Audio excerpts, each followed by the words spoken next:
welcome. Thank you for joining. This is the Oracle Autonomous AI Database Learning Lounge. I am Marcos Arancibia, part of the product management team for Autonomous Database. And today we have a very exciting session. We're going to have lots of different product managers from our team. And then we're going to be talking about a lot of the different topics on Lakehouse, right? So from zero copy data to the data catalog, data science agent, a deep data security graph rag. We're going to go into the Spatial Studio, the new interface, open data sharing as well, and also the Oracle AI Database private agent factory. So throughout the session, we're going to have product managers ready to answer your question. Please type the question in Q&A in Zoom, okay? And then we're going to share links with you guys in chat, all right? The recording of this session, all the links and everything is going to be shared through that link that you see here in the screen. And speaking of links, I'm sharing with you right now a set of links that is going to be able to take you back to here and also to get started with the Autonomous Database. All right. We also have an external Slack. So we have an external Slack workspace where you can subscribe and register with the Oracle developers Slack, and then we definitely can answer your questions there as well. So, be in the lookout for that. You can register for that in that link. All right, to begin the day, I'm going to be giving you guys a 2-minute preview on what AI Lakehouse is very quickly. Basically, the Lakehouse then for the Oracle Autonomous AI Lakehouse, that was launched in October 2025. And basically, the idea is bringing all the performance and reliability of Oracle database, right, to the open data platform, right? So trying to meet our customers where they are in terms of development. When you have open data platform, you have Iceberg data, you have data in object storage, you have data throughout the company, right? So we're bringing all that technology and capability and bringing the fully managed autonomous database. So the Autonomous Database have done, a continuous innovation, and everything that you see here is from the Autonomous Database. Parts of that are from Lakehouse-related features. So, throughout the year and then beginning of this year all the way to now, right, we have added a lot of different things. You see some blue items there, which are Iceberg-related, capabilities, for example, right? All of these new things that we've been introducing.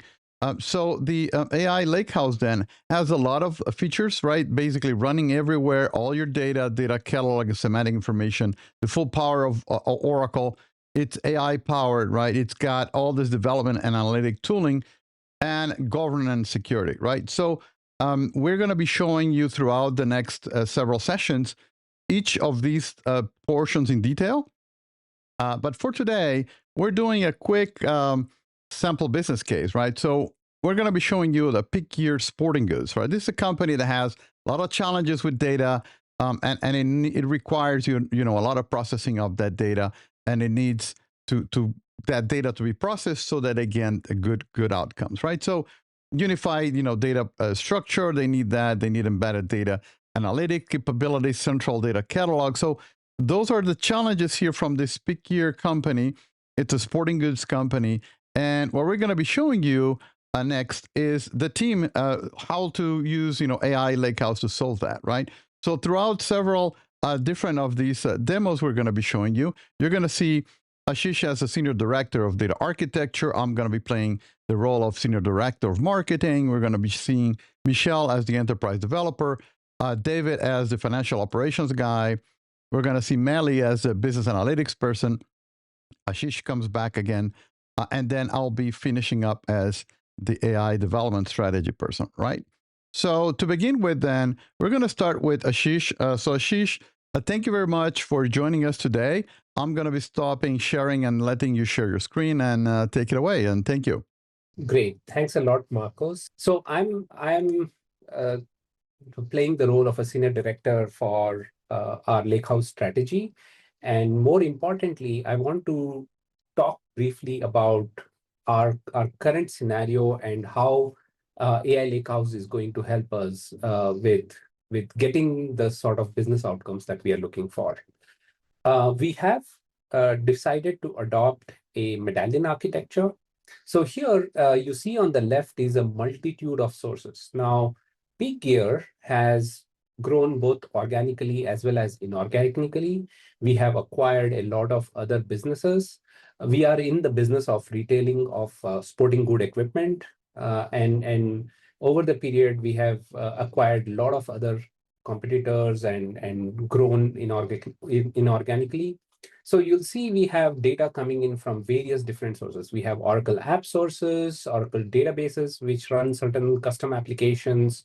We have Fusion, Salesforce. We have other data feeds that come from other vendors in different file formats. It could be in object stored buckets. And of course, we deal with unstructured data. We want to see how, we will show you how AI Lakehouse has helped us adopt this medallion architecture, adopt the open Lakehouse formats, and help us through achieving the business outcomes that we see on the right, which helps lead our business further. So moving on, I want to first show you a use case where how Oracle Database or AI Lakehouse allows us to do analysis on my data without actually copying the data from different sources. What we see on the left is a POS data source, which gives me point of sales data, transaction information, live transaction information. And I do get some competitor pricing related information in a Iceberg catalog running in AWS over the Glue catalog. So we'll see how this live access helps us to analyze the data without actually copying the data into my schema. Okay, so let's move on. So to start off with, here I start off with our UI for database actions, and within database actions, I look at Data Studio tools, where within the AI Lakehouse, where we have different tools. The data load allows me to load data, data transforms, table AI assist, and all. But the heart of it all is the catalog, right? So let's move on to the catalog. And here you can see that I can bring in data from various sources. I have a local database, which is my gold tier. So I have data in my gold tier. I do have a Glue catalog, which is a pricing schema, and I have a catalog mounted as another autonomous database, POS system, and the schema is called POS. So you'll notice that I have already, so if I remove the filters, search filter that I have already applied, you see that we have various tables that are available to me across these different catalogs that I have mounted. So let's look for pricing information. I mentioned that this pricing information comes to me from a vendor that collects these competitor pricing information. And when I click on this, I see that this is actually a Glue catalog running in on an S3 bucket, stored in an AWS instance. I can quickly look at the columns, preview the data, which is there directly from this source. Notice I have not copied the data, but I can preview this data and I see, okay, this data makes sense, and I want to do some analysis on this data. I can quickly link to the table where I can easily create what I call a view out of this data, and I can give it a name. So once I do that, once I link this, I actually get a view called V competitor pricing information. So you notice that how easily I can preview the data coming from various different sources. I can actually directly query that data. So let me go over to SQL Developer Web and show you quickly how I can query this data. So here is an example of a query that lists all the mounted catalogs in my system. You see that I have a Glue catalog, which is of catalog type, and I can look at very specific catalog where I'm using all tables at Glue catalog, where owner is pricing, and I see that table. And now I can actually run a query directly on top of that data with the standard catalog methodology of schema.table at catalog, right? So I can easily query this data. But now, how about, so I saw the catalog data. I also have POS data. So let me use a MCP server that I have mounted on my codex, and now I can start querying directly. So show me all the views in my Oracle database, for example.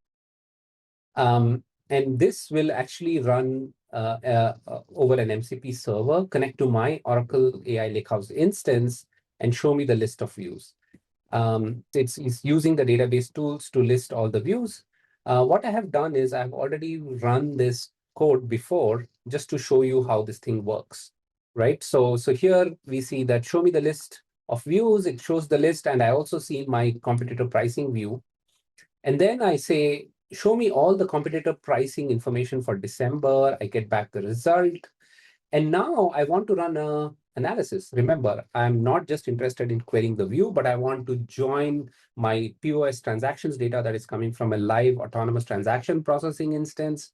I have my gold schema with my product dimension. And of course, I have this competitor information. So I asked this question, right? Show me what products are impacted when competitors are reducing the price for the same products. So it has identified this query. It has identified that, look, there are some competitors that are reducing the price and what is the impact it has. I asked it to include the product names, and then it said, okay, how about I show this in a table? And now I can quickly see that I have the list of products where there is a big impact. There's a 40% impact on the revenue in the month of December because the competitors have reduced the prices. So now, with live data, I can see what is the impact the competitor prices are having, and I can immediately take a decision to either reduce the price myself or increase some marketing budget and run some marketing campaigns on this to attract the customers to my stores. Let's go back to the what we did in this demo is we looked at the AI data catalog. We connected to a third-party glue catalog. We implemented zero copy, zero ETL with direct SQL access and integration with MCP server using Codex. And this helped me take a decision on what is my next step to increase the sales or overcome the losses that I'm making because the competitors are reducing price. Moving on, I want to show the second use case where we take this data from these disparate sources that we have.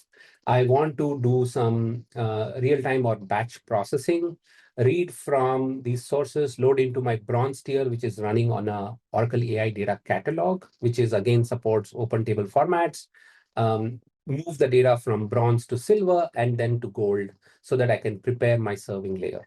So let's go over to another tool that we have within AI Lakehouse called Data Transforms. This is part of the system where it's all just available, integrated. You don't have to do anything. You can load data, transform data, and so on. So let me show you quickly how you define a connection to catalog. So here we can see various catalog connections defined. I have a catalog connection defined to Oracle AI Data Catalog. Now let me show you how I can easily load the data. So here, you remember we had various different data sources.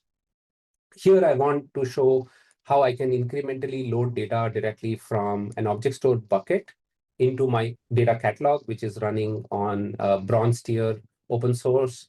I can also bring in application data, move it from sources and load it into my catalog bronze tier.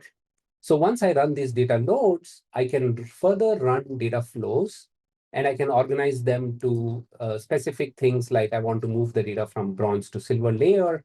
I can show you an example of how I move my product catalog information or product information from my source system, which is bronze, into silver, where I am doing some data cleansing operations. These are, again, built in out of the box to transformation capabilities for data preparation. Here we see an example of data cleansing that I'm doing for a specific field, and then I'm finally loading the product catalog table. I can quickly preview the data into my silver tier as well. So this is the cleansed, curated data in my silver tier. Once I have silver tier, I can then load the data into gold for my fact tables where Again, I run some complex transformation, bring data from different dimensions, take my source transaction data and load it into the fat sales. I can easily schedule these, organize these as workflows. So here you see I have a complete pipeline of moving the data from my source system into my bronze, moving from bronze to silver, and then silver to gold. Each one of these workflows loads multiple different tables in each of these layers. And then in case of failures, I get failure notifications. So you notice that, so we do support open table formats. We ingest raw data into the bronze tier. We do transformation and cleansing to the silver tier, and then load the gold data, aggregated data into the gold tier, which serves as my serving layer. We see that how these tools are built in. The data transforms is a built-in. It leverages AI for doing transformation of my data. So with that, now I hand it over to, I'm handing over to Marcos. Over to you, Marcos. Thanks. Thank you, Ashish. So what I'm going to do then is I'm going to be working as the director here for marketing, and I'm going to use some of the data and information that is in the sales and products and accounts. And I'm interested on a FIFA World Cup promotion, right? The FIFA World Cup is coming very soon. So we are interested on offering that to potentially good customers. So we're going to be basically taking and using that, right? So what I'm interested in then is using what you guys saw with the tools that Ashish was showing, right? So the same tools that Ashish was using, I'm going to be then reusing that. So you notice that I'm here in the database actions, right? And here is where all the different components the tools that we have, right, pre-built for AI Lakehouse are, right? So we have everything here. He was talking about Data Studio and all the components, but in the development side, you have a lot of tools as well, including machine learning. So I'm going to go there, right? And what I can see here in my tooling is all the different, notebooks and different components that I have. But what's new is this data science agent here, right? So I'm going to go into the data science agent, and I'm going to create myself a new conversation, right? So I'm going to call it new FIFA soccer ball, right? So I can choose a profile. So I define these AI profiles. So I can pick and choose one of these AI profiles myself. And then I can say include the profile objects, which means select AI. You have a default set of objects there that are defined when you create a profile, right? So I'm going to show you what that is. So basically, you come here, and this is the conversation. So on the settings side of that conversation, I see my profile. I see the service level, right, of the database that I'm connecting. I see the profile attributes. So, I can see if there's a tokens, maximum tokens, what is the provider, object list, things like that. What is the model that I'm using, right? But also, I see the objects themselves. So there's a list of objects that are my objects, right, connected to my database. And there are objects that the agent is going to create and is going to work on, right? All right, so what I can do is then get started with the conversation, right? Very simply saying, can you help me identify the purchases for a new 2026 FIFA World Cup soccer ball promotion, right? So what the agent is going to do is then it's going to take a look at first as the objects, right, that I have here. And it's going to try to understand if there's anything there on those tables, right, that can help answer my questions. Because it's the Lakehouse, right, so it can actually access also any links to object storage data, any links to Iceberg tables, any links that you have defined, right, that the manager has defined for you, the architecture folks have defined and created for you, right? And then in this step, I can also, again, look at the settings, look at the different things that are happening with my data science agent here, right? And see if there are any background tasks. What happens is when you ask it to create models and machine learning models, it will actually eventually say, okay, I'm running, it's a large process. I can run it in the background, right? All right, so what does that say? Well, the agent is telling me, yeah, I can help you. These are the tables you have access to, right? So immediately facts and views. So there's effects, sales transactions, cost profits, and there's not necessarily, right, that in English, right? But it's understanding what it's in that table, and it's available, right, and capable of translating that into English, right? Demographic information, categories, right, like sports, it found inside the products table, right? So it says, hey, it's a great thing for customer segmentation or predictive modeling, right? It can do both.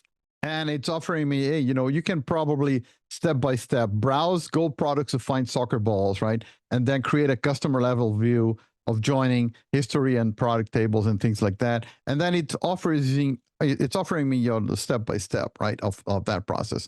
So what happens now is I can actually go to previous executions of these process. And for example, I have one here that actually offered me all of these process. And in this case, what I did is I asked for an unsupervised clustering model, right?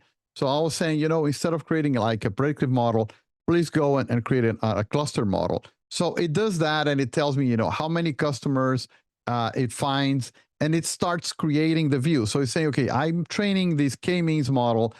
It creates a view on your data. It tells you what the SQL is, right? And actually shows you a visual diagram of what it's doing. All right. So it can actually show you then I'm using information from all these tables. I'm joining them all. I'm aggregating that data, right? The transaction data. And then I'm assigning a unique ID here, and I'm creating a new view, right? And then, it shows you even the code to reproduce what it just did, right? And that's a PL SQL code that it can do. And then I can just say, because it keeps telling me, okay, next step, we'll provide the clusters to identify which ones have the highest, average historical soccer ball purchases, right? For example, I just said, yes, proceed. And it runs. So it's got all these steps, right? So you can look and see what it did. And then it gets to the conclusion there and the recommendation. So you should look at this cluster. That's the highest behavior for purchase of soccer balls. You got object, analysis, so it can tell you exactly a quick analysis on those data sets. What are the models that are available, right? And then you can just say, score the full customer base, right? So it will create the model, and then again, we'll create the steps, right, to run that. It will again create the view for that final set, and then it will create a diagram as well again, right? So at the end of the day, I can ask it to show me the target list. It's showing me a target list of customers. So it's prioritizing these customers. So these are the guys that I should prioritize, right, for the analysis. All right. Now you'll notice that the data is redacted here, right? I can't see customer first name, last name, email, right? Phone number, right? Things like that. So to continue that process and the thought with that, right? We're going to go into the security side, right? But right now, let me go really quickly back to my slide and just show you that what we did real quick was we were able to identify customers most likely to respond to a promotional campaign and use the data science agent that is new to get a fully guided model development, right, to non-technical users. Now, speaking of security, I'm going to pass the ball to our security expert, and that's going to enable the development, right, and developers like I was doing with good security practices, right? Thank you, Michelle. I think you're next. Yep. Thank you, Marcos. So we just finished seeing a bunch of data being accessible now in Autonomous AI Lakehouse. And we want to be, as a developer, coming in and using that data or the data that I'm allowed to see and use. We've seen it from the data science perspective, that data machine learning and the analytics that is done on that. And we want to be able to create a customer app for returns and for support and for different pieces. So I'm coming in as a developer, and I'm going to figure out what I have access to and what I can actually do. And I can use these same tools that we have and actually use the agents out there to be able to figure out what I can see. And I don't have to know anything about the data that has come in, and I don't have to know about any of the metadata that is there. I can just ask the database. So, what can you help me with today? And as I ask this question, it's going to think about it. It's going to go out to the areas as that agent of what I have access to as the developer to be able to formulate what it can help me with. And most of the time, I can inspect different objects. I can be able to see that data, and I can start to work and code using this information that I have. So now that I have that, I can get a list of data objects, packages, get metadata that I need, but I'm still not going to be able to see the actual data itself. So if I say list the database objects currently available for inspection. So this is going to give me that metadata. And if I want to even try to dive into it more and get more detail, I can start to ask about the different data types, the different pieces of the different structures that I have. And you'll also see that I don't have access to all the data that was just connected in the Lakehouse. I have a list of a couple things that I can work with as a developer. I have some tables. I have order status that I'm working with. And if I want to say, show me the customer status information. So if I start to try to get into the actual data itself, this agent is going to say, no, wait, you have access to the metadata if you start to want to look at that. So this is great because I can actually start to work with the information that the data objects have. I can work with the metadata that I have. And I can also very easily set up security then as part of my application. So that was part of what we saw with redaction, with the data science agent, that you don't have access to all the personal identifiable information. And then even as I'm starting to work with the data here, I can actually do what I'm calling for deep data security, a data role grant. So I can create these data roles for customer and my support teams. And as a developer, this makes it very easily to give us security rules on the data. And I don't have to create a bunch of views. I don't have to create security logic in the app. I can just leverage that information. So I can create data roles, and then they're going to set up different areas where it's actually going to limit the customer access based on the customer information. I can also have a limit on the actual columns that I have for the customer data, and so that I don't see all the credit card information. And so with these simple grants on that data, I can leverage those without having to create different rules and different functions and different areas of where I'm creating all those different views. So it simplifies the data. And even if my agent allows me to see different things, I am limited by the different data grants and the different data rules that I have. As you can see here, the agent itself says, I can provide you the metadata, but it's not going to return the data for me. And so that allows me to inspect, start my development, and start work on that. So I want to show one more thing based on that data grant. So as we came in here and are looking at that, with the data grant as a developer, if I am testing it as a customer and I want to come in and see what the customer is seeing. So I've created an application and I'm going to come in as a customer. And I'm going to start to see the different data that I can actually start to look at.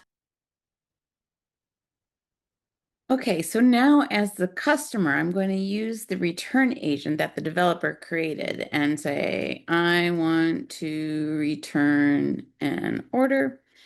And you will see that the agent itself will go out and not have as much information, but it can help guide me through this return process that is there as the customer. So it starts to provide me information about needing more details. And so what is the reason for the return?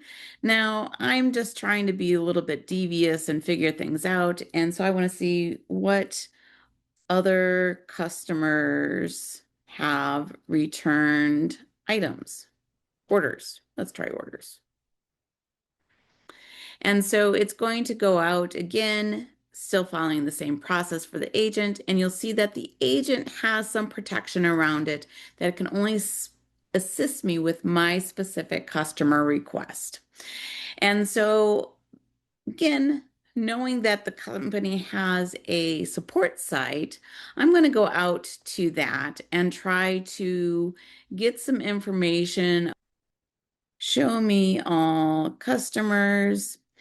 And so remember that there was a data grant that was put on there, so I could only see my own information and not those of other customers. So here I see this information, my name came up, and if I open this query, you'll see that this is the natural language actually went out to the full customers table. There's no where clause on here, and returned only the values that I was allowed to see because of those data grants. So now with all this data that has come in, and being a developer, being able to see the tables and the structures that I need without having access to the data. And then the agents themselves being able to return information based on what they're supposed to do, but those data grants actually protect the data underneath that. Turning it over to the next part of the demo. Go ahead, All right. David. Thank you. Appreciate it. All right. Yeah. So we've taken a look at the whole medallion architecture, some of the data science stuff Michelle got to show some of, but you'll later get to see the rest of the whole governance and security picture. And I want to build upon that and show, with all that in place, with all this access to catalog data, moving through the medallion architecture, how is it that one of a bunch of the really cool converged features of the AI Lakehouse, which is geospatial, can support a use case. And in this scenario, I'm a financial manager, and I'm responsible for evaluating store performance and taking a look at potential new store site locations. And I want to show some things that build upon what we've seen already. Okay, so now within database actions in my AI Lakehouse, we can see the database tools, the various features that are made available. We already saw some of the data loading and transforms and machine learning and Ask Oracle, which is actually an Apex application. You're going to see Graph Studio shortly. Well, Oracle Spatial includes a no-code self-service tool for spatial data prep, analysis, visualization, exploration called Spatial Studio, which has just recently been added as one of the Oracle managed autonomous AI database, autonomous AI Lakehouse tools. And so just to start with a quick picture of that, I've got that open already. And the beauty here is that no longer are you installing and administering the Spatial Studio application. It's just there for you automatically in all of your autonomous AI database and AI Lakehouse environments. So what I'm doing is sitting on top of and working with and sort of doing some spatial processing and looking at the data from the catalog. And that includes the store locations, but actually the store locations themselves, geocoded, and then joined and associated with some store sales performance data out of the catalog. And that's what we're looking at here. Just to show quickly where some of that comes from. Within Spatial Studio, you access data from your database, access data that's been surfaced to the catalog through this medallion architecture. And one of those items is some processing of store sales data to do some sales ranking. And that's not geospatial data, that's just business data tied to store locations. But we also have that store dimension from the gold layer that tells us where stores are.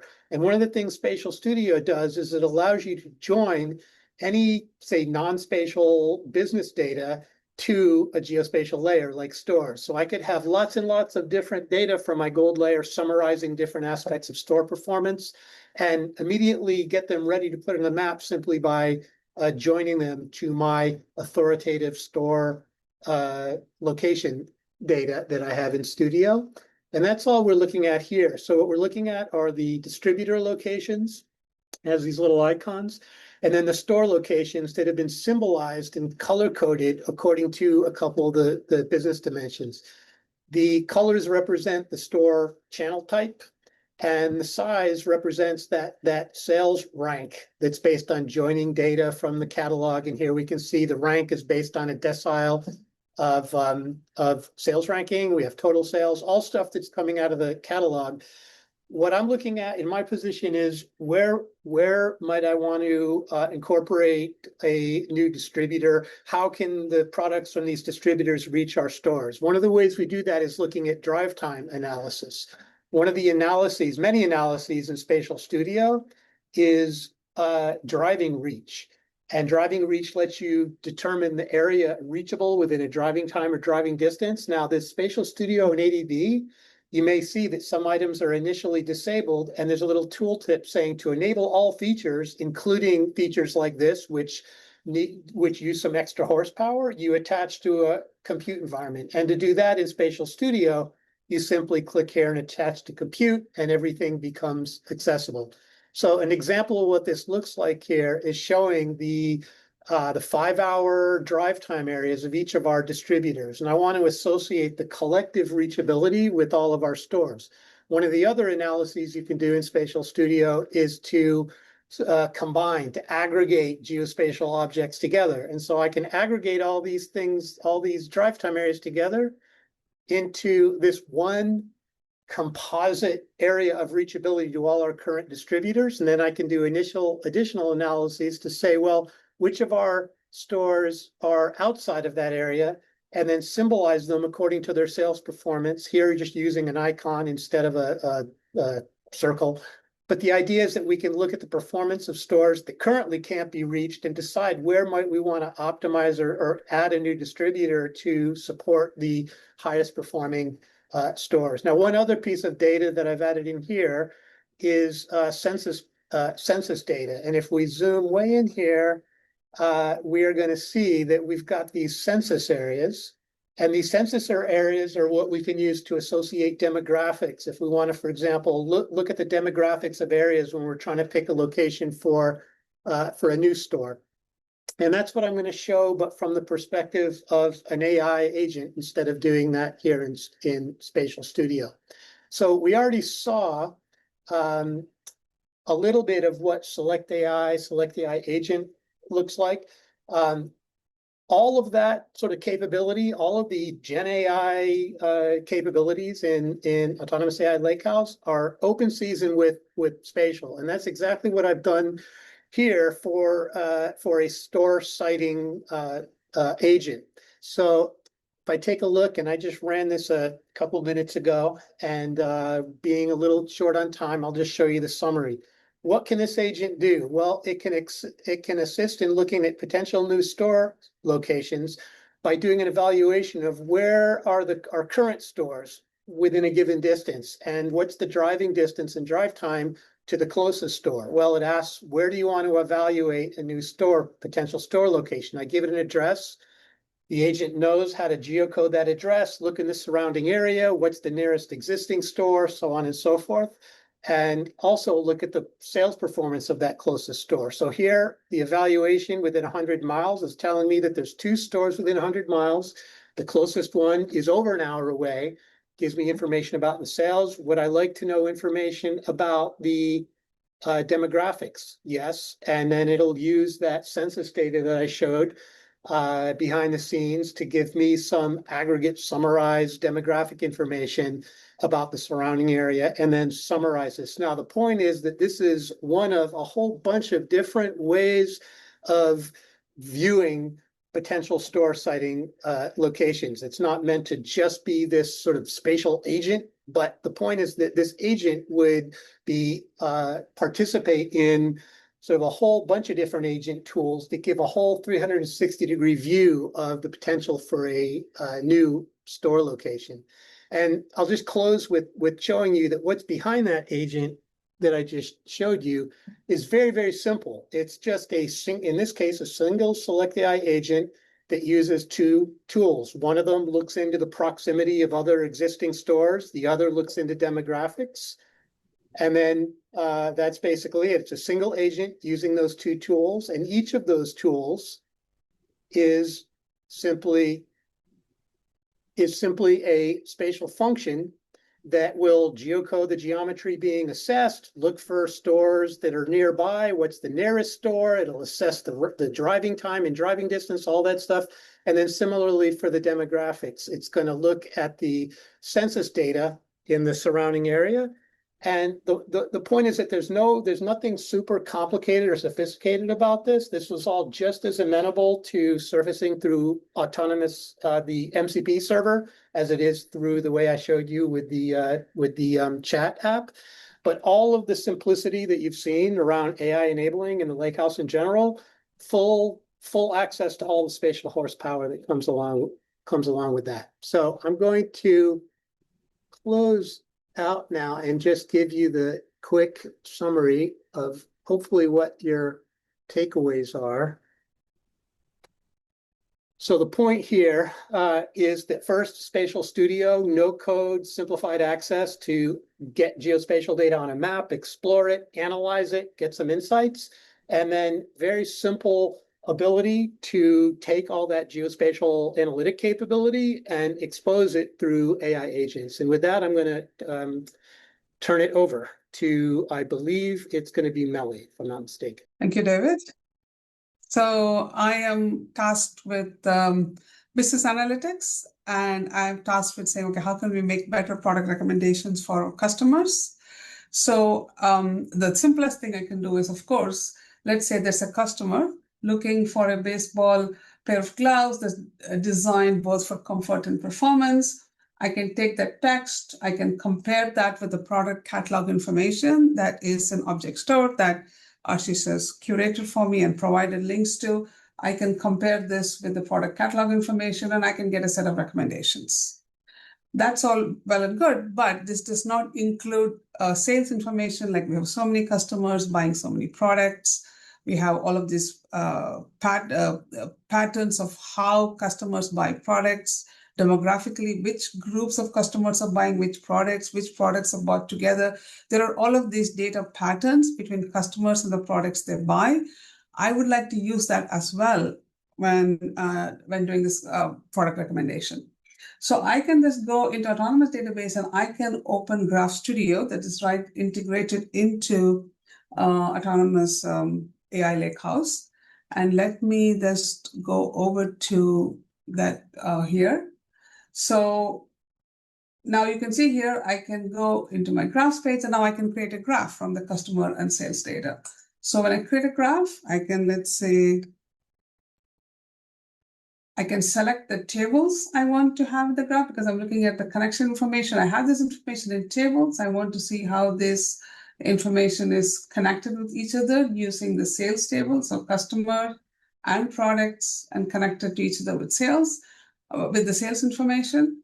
And I can use generative AI to generate a graph. I can select a profile and I can say, go ahead and generate a graph. And as others have noted, this service has been a little slow today. So let's see what it does. So so it's okay. Actually, it was not bad at all.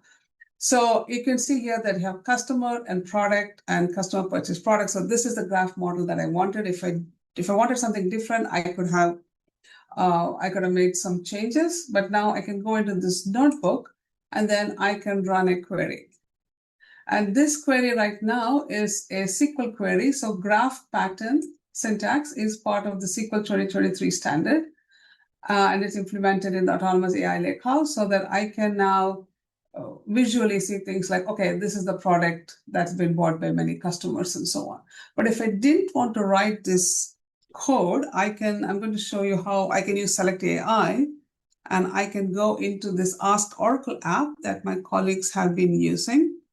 And I can say, okay, I can ask a question in natural language.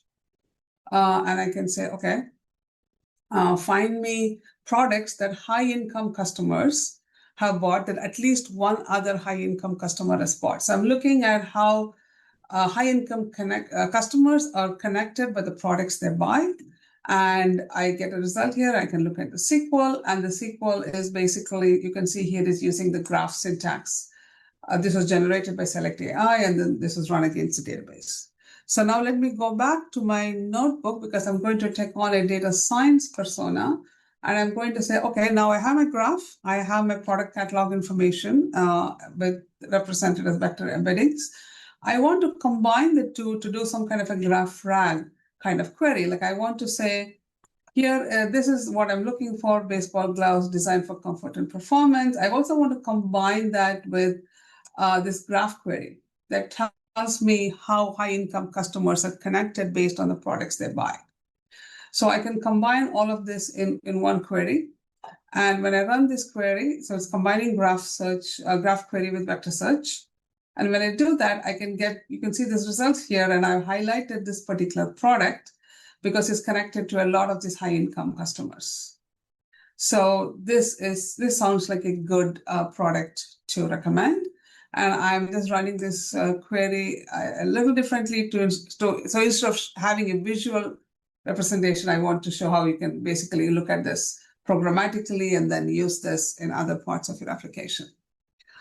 So with that, let me just go to the takeaways, which is you can use graphs very easily from Autonomous AI in Autonomous AI Lakehouse to work with all the data that's been curated by the data engineering team to make really precise recommendations. It's really easy to combine graph queries with anything else that Autonomous AI Lakehouse can do. Over to you, Marcos.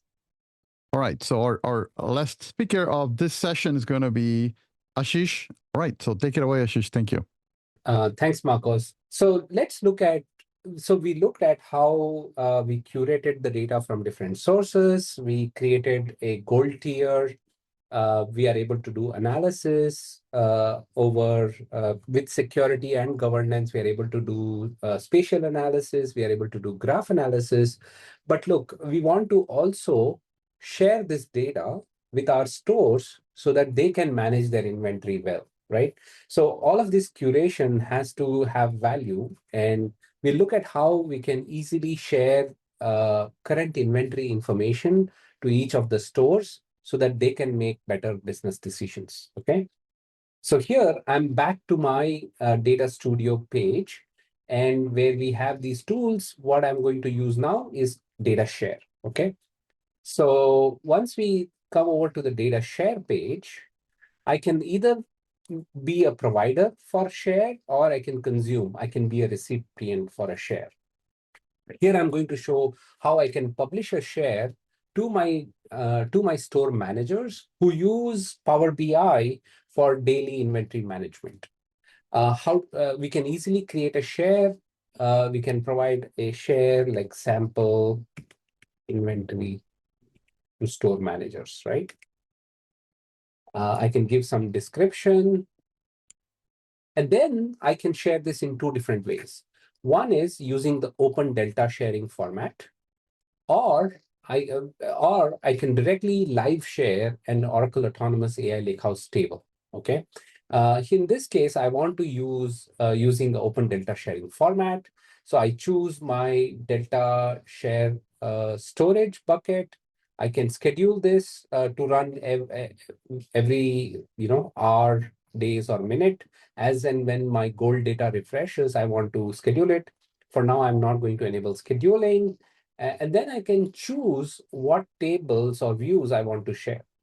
I already have a V inventory share, a view created on top of my gold tier that I want to share with my store manager. So I can choose this inventory share view and then choose a recipient. Now I can choose the different store managers.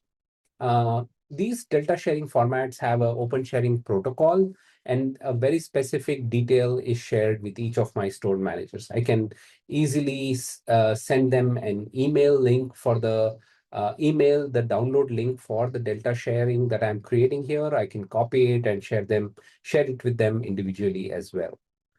Or I can notify the recipients once I configure SMTP on my AI Lakehouse instance. So in this case, I can just create a delta share. For the sake of clarity, I've already created this inventory status, and then I can look at the various recipients for this, and so on and so forth. So I can look at my publishing details, I can copy those details and share it with my recipients, okay? So now I'm going to switch gear and become a store manager and see how I can consume that share, okay? So in this example, I'm in a Power BI tool. It's a Power BI desktop. I can quickly launch and choose get data and choose the delta sharing format to get the data. And because I was shared this, I will copy the URL for the delta sharing, and I can easily paste it here. And if required, I can choose optional limit the data option. And now it gives me the list of all the delta share that have been shared with me. So here, as a store manager, I see that there's a daily store inventory from my gold tier, and the very specific view that was shared with me. So I can select that view and I can load it, right, within the tool. What I have already done is I have already imported that load. I'm going to cancel this for now and show you how a store manager now can create a quick dashboard with the delta sharing format, and look at the inventory for all the products. And now I can see what products are running low on inventory, so that I can now better manage my supply chain and reach out to my warehouses, these distributor locations, and say, hey, look, I'm running out of certain products and I want to refill them immediately. So you can see easily how a store manager, based on a delta sharing format, consume a delta share and quickly make business decisions. So let me go back to my takeaways. And we see that what we did is we shared a specific view within AI Lakehouse using the data share feature, and shared the data with an open delta sharing protocol. So now I can easily live share the current inventory status for my stores. We saw how we support open delta sharing format with consumption on different data visualization tools. In this case, every store manager uses Power BI, so they can consume that share and make better inventory decisions. So with that, I hand it over to Marcos. Thank you very much. Thank you, Ashish. Really appreciate it. So guys, thank you. Hopefully you saw a lot of things today. I know it was very fast. And then just the last few words, right? You saw how we at the AI Lakehouse, in the autonomous side, have created these capabilities, right, that are very extensive. All of the different things and capabilities from database you see there here, accessing everything in the open data platform as well. This is just the tip of the iceberg, but we're going to be showing you guys much more in the coming sessions. Okay. So at the end of the day, what we're saying is bring all of your data, right? So bring AI to all of your data, any data in any location, right? These capabilities are available on AWS, are available on Azure, are available on Google Cloud. Okay. Zero data movement, so we can map things directly in Iceberg, as Ashish was showing, and for example, just use them, right, and query them directly without necessarily having to load everything, right? And the security and high performance queries are basically a given, right, for us, as you saw as well on all of our different, all of the different demos that we did, right? So at the end of the day, Q&A is open. I know we had a lot of questions already answered. There are a few more open here. Let's see here. So does OAC work with the links? I think that's related to the Delta sharing link, right, Ashish? Yeah, supports. Yeah, OAC does support it. Okay, Yep. Perfect. All right. We have is Oracle Autonomous Database. How can we evaluate agent performance and LLM token usage? Yeah, the good thing with that is we have everything you do with agents, especially on the Select AI side, right? Everything is going to be logged. So you have, audit capabilities, right? Extensive audit capabilities. So every tool that were shown today, when you were asking for AI to generate or do something, we keep the logs of everything, so you have an idea of what is being used, what is being asked, how many tokens, right, go back and forth. I think that's probably what you're asking for. So that's a good question. What are the current open sharing formats available today? Ashish, you want to take that one? Yeah. So we do support open delta sharing format. And of course, you can live share a table again as an open delta sharing format. So any consumer, any tool that supports these delta sharing format can consume these shares. That's what we support today. Yeah. Okay. Another question was whether we can share a PL/SQL procedure. I think not that way, right? Not in the data sharing. Delta sharing is just really data sharing, right? At that point. Yeah, it is data sharing. You can definitely create a PL/SQL and create an API, endpoint for it, right? Using ORDs and something like that, right? At that point, you could heavily, play with an API endpoint for your PL/SQL procedure. Recipient needs to have access to OCI object storage or Delta storage. No, not necessarily. So this open delta sharing format supports very specific JSON formats. So once I create a delta share, for example, and choose my recipients, they get the required information with a certain bearer token, which is active for a certain duration, and they just simply can consume using any tool that supports this format for consumption of data. Excellent. Thank you.